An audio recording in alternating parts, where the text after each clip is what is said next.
Samuel Tchinda, bienvenue dans Mon Incroyable Histoire. Merci.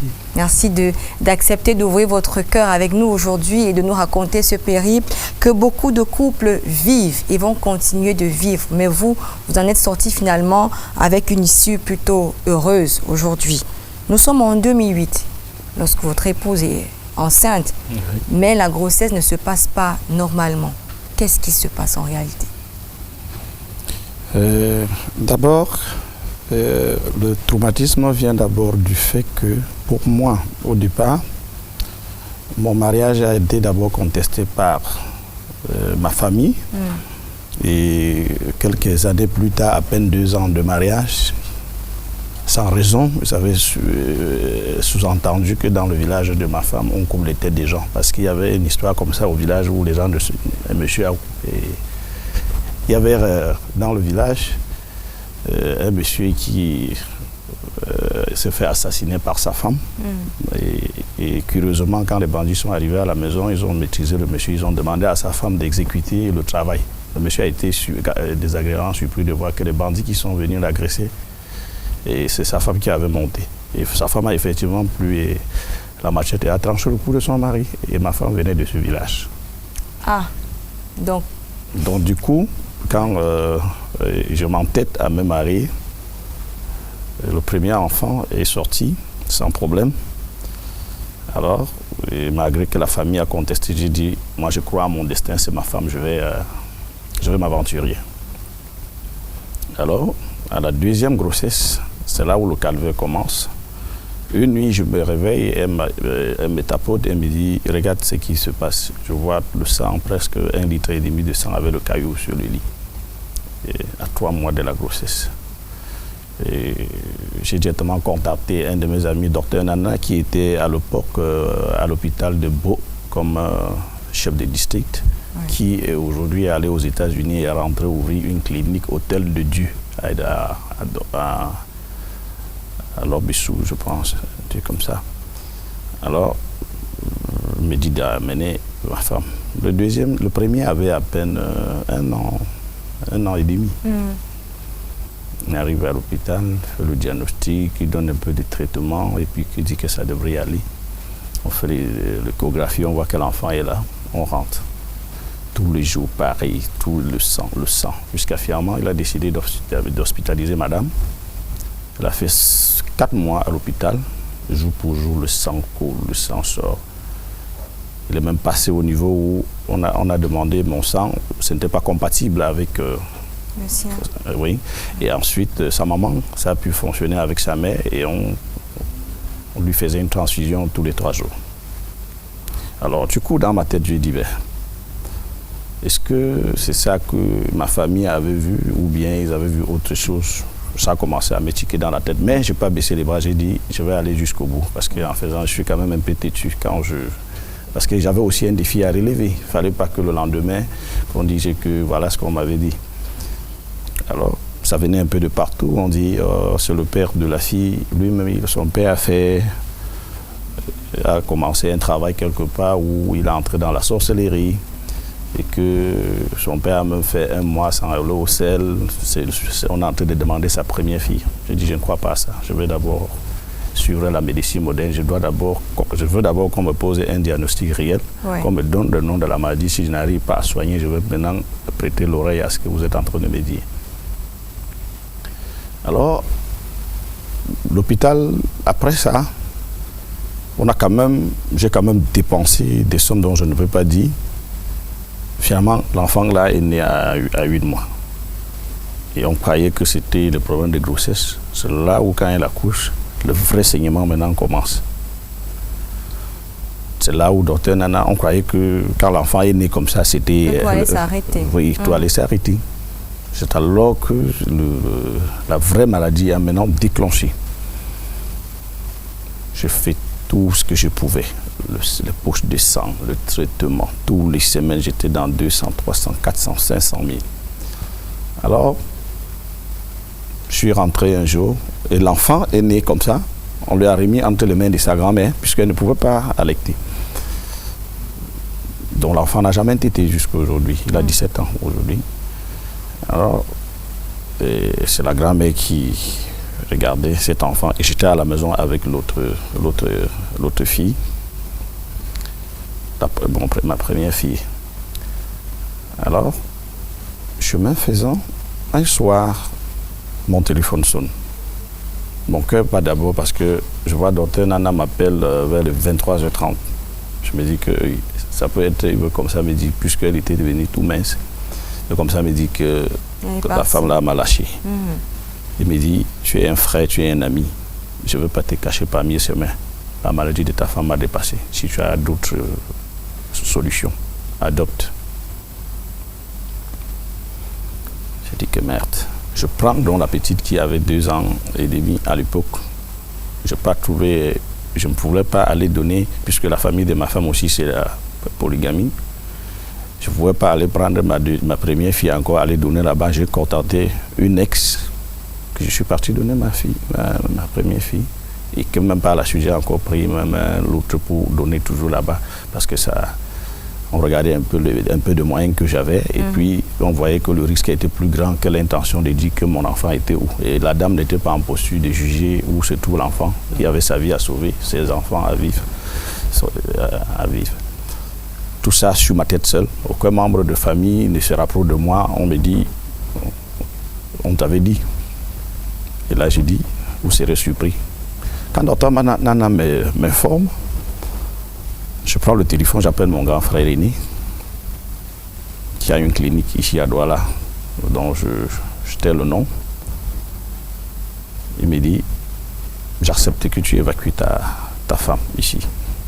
Mais le mot qui m'a encore beaucoup blessé, c'est qu'il me dit, rassure-toi, tu sauras de quoi souffre ta femme, et si c'est faisable, tu auras de très bons soins. Mais ce ne serait pas gratuit. J'ai répondu à mon grand frère que si c'était un problème d'argent, ma femme serait guérie depuis. Donc après toi, juste à recevoir ma femme. Je suis allé à Ferry Voyage. Je ne pouvais pas conduire et mon chauffeur non plus, c'était dans la nuit. J'ai dit qu'à l'heure-ci, une femme qui est toujours, on est toujours en train de transfuser, si je ne prends pas les mesures rapides, ça peut me lâcher. Je suis allé à Ferry, j'ai appelé Ferry Voyage, c'est un ami d'enfance, le photo Eric. Il dit, tu as un bus qui est en train de partir. Il dit, j'ai un bus qui est encore là à 23h.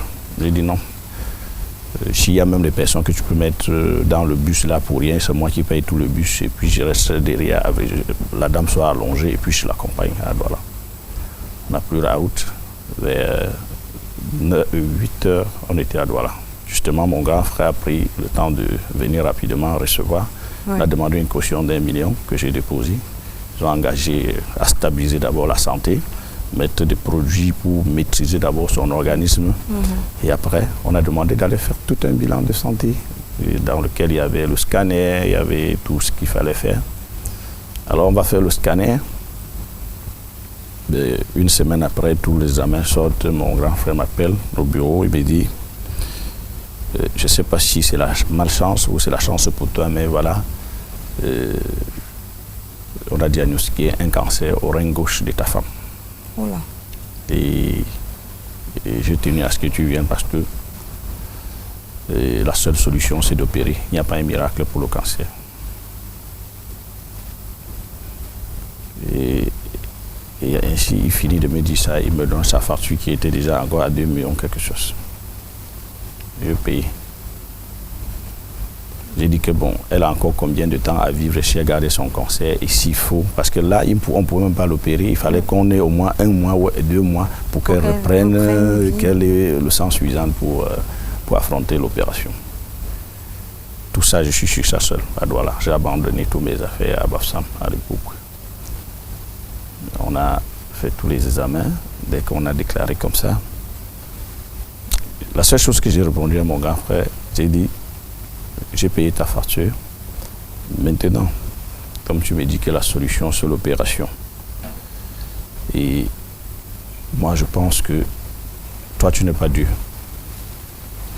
Fais ta part, mais moi, on ne doit pas opérer. Il dit, ok, tu peux connaître mon franc-parler. Quand il va mourir, je viendrai personnellement au deuil et dire que c'est toi qui l'as tué parce que j'ai fait mon diagnostic et il n'y a pas d'autre choix que d'opérer. Oui. Ça m'énerve, je dis ok. Comme elle est déjà stable, jusqu'à elle peut même manger seule, comme elle peut sortir déjà de l'hôpital, parce que la situation était déjà calme, c'est la tumeur qu'il fallait maintenant affronter. Ouais. On a dit que le spécialiste à l'époque, c'était un certain docteur qui l'a en 2008 à l'hôpital général. Et un de mes grands frères ici, je lui ai demandé d'amener madame là-bas pour qu'on me dise exactement que ce médecin qui donne son avis à lui que de rester focalisé sur la vie de mon grand frère. C'est alors que ce grand médecin, chirurgien en plus, c'est lui qui a donné le coup fatal. Moi, je résistais, mais c'est lui qui a donné le coup fatal à madame. Elle arrive, il donne d'abord 5 heures de temps pour recevoir, et quand madame entre avec mon grand frère, la seule question qu'il pose, c'est « Vous êtes marié ?» Oui. Vous avez des enfants? 2. C'est une chance pour vous. Alors, on va prendre un programme et puis on va fendre, on retire ça, on jette. C'est quand même fort de pro. La femme s'est mise à pleurer, tombée sur mon grand frère. Mais c'est quoi qu'il te parle comme ça? C'est la viande qu'on va découper ou bien c'est de moi qu'on parle? Après, j'appelle madame pour comprendre ce qui s'est passé au l'hôpital général. Elle ne prend plus le téléphone, elle ne prend pas jusqu'à ce que je rentre plutôt chez mon grand frère, attendre, sachant que même s'ils sont partis n'importe où, c'est ici qu'ils vont atterrir. Ouais. Elle revient tout abattue. Je dis, mais c'est quoi? Tu es arrivé là-bas avant que la maladie ait repris à 0. Elle m'explique ce qui s'est passé là-bas. Je dis, ok, j'ai compris. Moi, comme ça fait presque, à l'époque, ça faisait une vingtaine d'années que je faisais un peu la route de la Chine, Hong Kong et tout. Ouais. J'ai contacté un ami chinois. Je lui ai expliqué. Il a dit que il peut résoudre le problème en 6 mois. Il m'a demandé d'abord 10 000 $.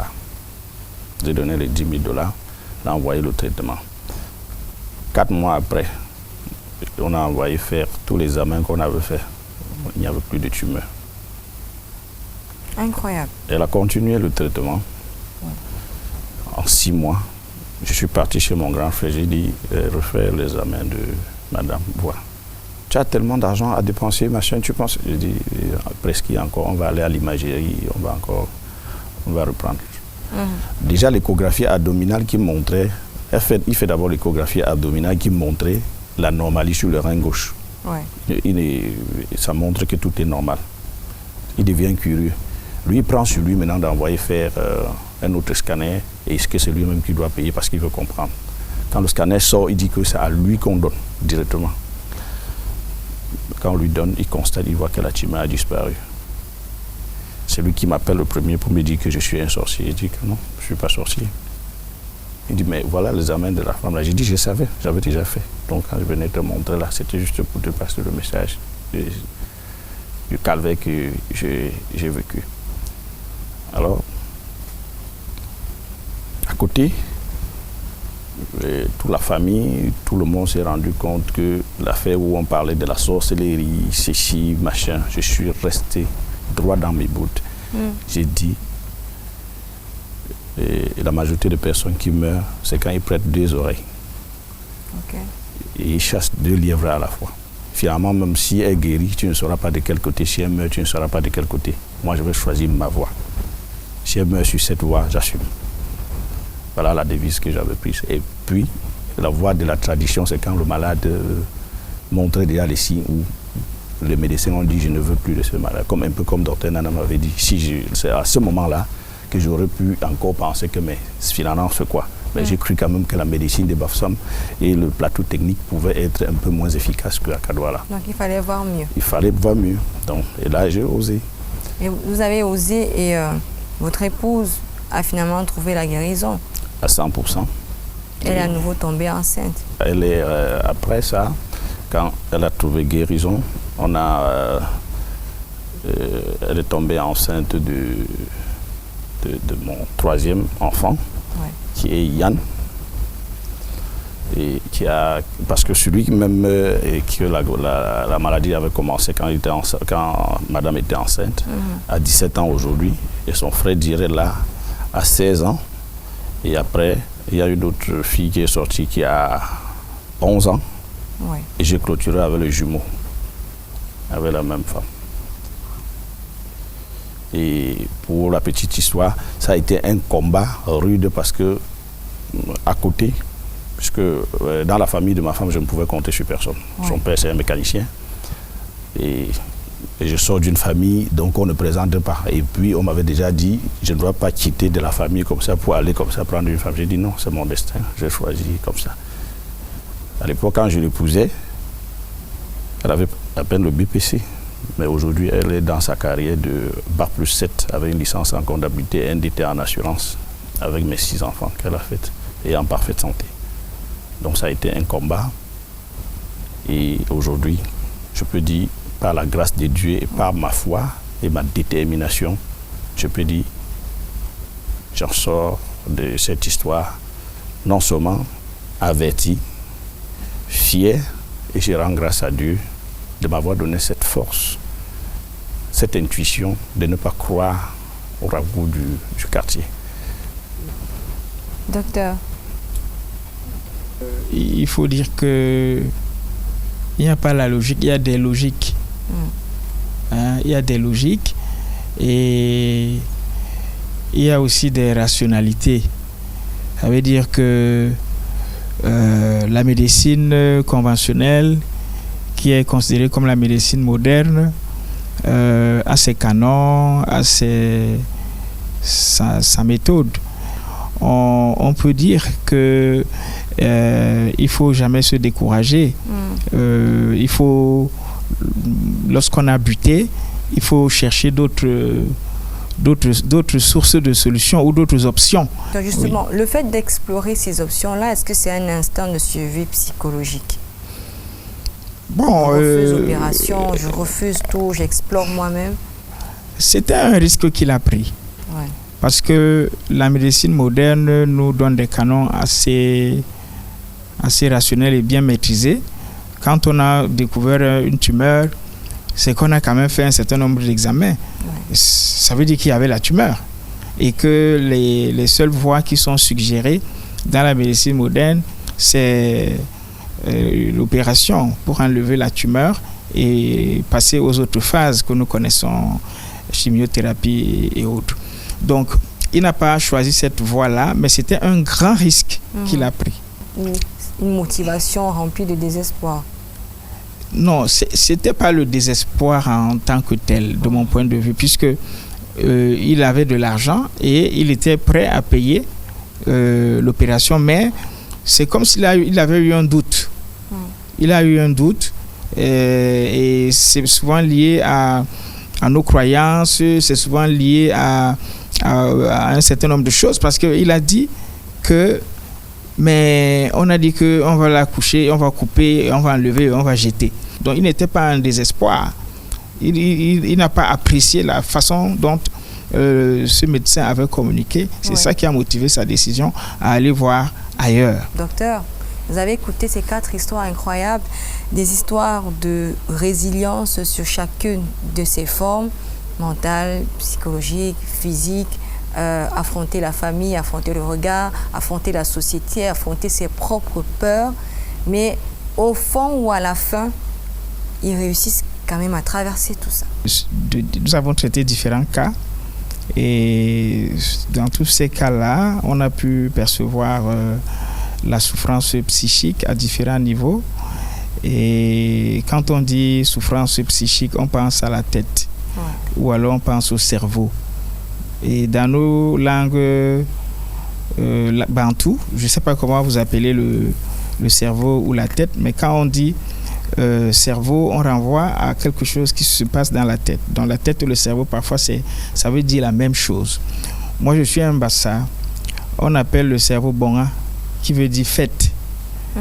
Et ça veut dire que c'est le cerveau qui prend les décisions de faire ci ou ça. Et quand on a des problèmes de santé mentale, on demande un konjek ou bien un koningo.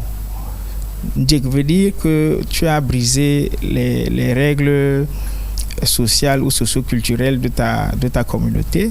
Généralement, le train, il y a une tête, une locomotive qui conduit le train. Quand il y a un souci avec la tête, tout le reste a un problème.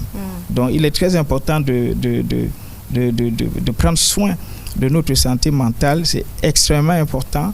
Et si peut-être on a des difficultés à pouvoir gérer un certain nombre de situations qui nous perturbent dans nos pensées, dans nos émotions, c'est bien de consulter un professionnel de la santé mentale. La vie trouve toujours un chemin.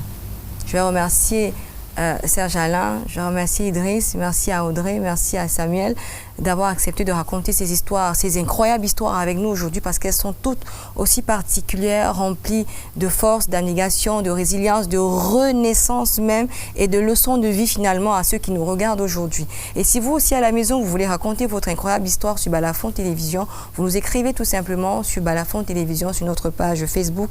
On la racontera à nos téléspectateurs. On espère qu'à l'issue, il y aura de belles leçons à retenir pour donner la force à ceux qui nous regardent ou qui nous écoutent aujourd'hui sur Balafon Télévision. Mon incroyable histoire, c'est terminé. Au revoir.